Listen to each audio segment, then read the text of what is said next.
Sorry Mimi, hindi ko na sagot yung tawag mo dahil nasa trabaho ako kahapon.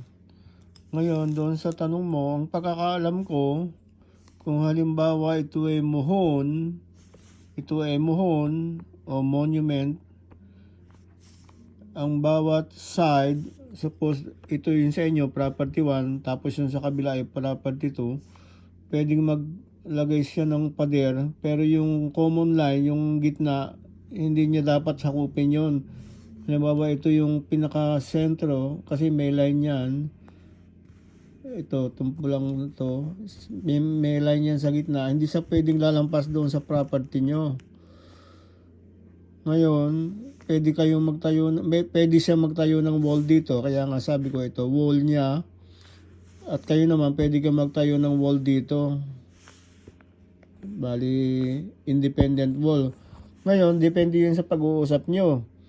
Kung halimbawa gusto nyong makamenos, pag nagtayo ng wall, halimbawa ginitnaan, halimbawa ito yung muhon, ito yung isang muhon, tapos may line siyempre yan sa gitna. Tapos napagkasundoan nyo magtayo ng common wall, halimbawa ito yung wall, ginitnaan nyo, yan, depende sa pag-uusap nyo, ay pwede kayong mag-share. Pwede kayong mag-share sa gastos o pwede kayong mag-share na kakabit ka na lang dito, kakabit din siya. Depende sa pag-uusap nyo. Pero kung akong tatanungin, para walang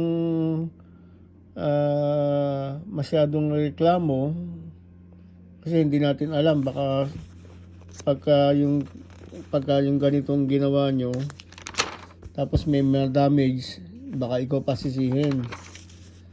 Ngayon, mas maganda sana kung yung wall dito, gagawa siya ng wall hanggang doon lang sa divided line.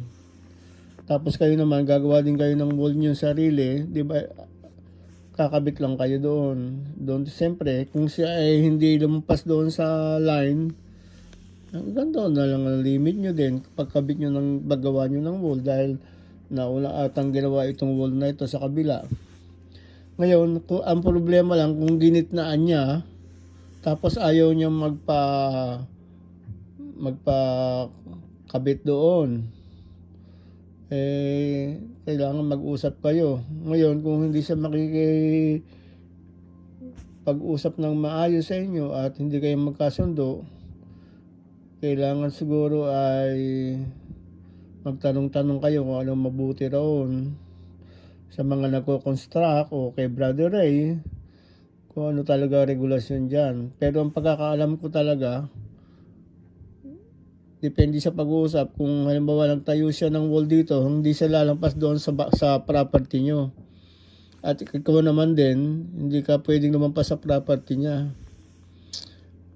Ngayon, ang magiging problema niya kung antimano may wall na at yung wall na yon ginitnaan yung property line. So, ibig sabihin, nasakop pareho. Sakop yung kalahati nito, sakop yung kalahati nito. Doon lang kailangan may pag-uusap kayo na mutual agreement na po pwede nyo magamit. So, yun ang pagkakaalam ko. Pwede din kayo magtanong-tanong o kundi kaya mag-search sa Google. Tanong nyo lang sa Google, I have a neighbor which I share a common wall. What shall I do? Ganun lang itanong nun sa Google. Meron kayong makikita sa Google ng sagot. Okay. Bye-bye. Thank you.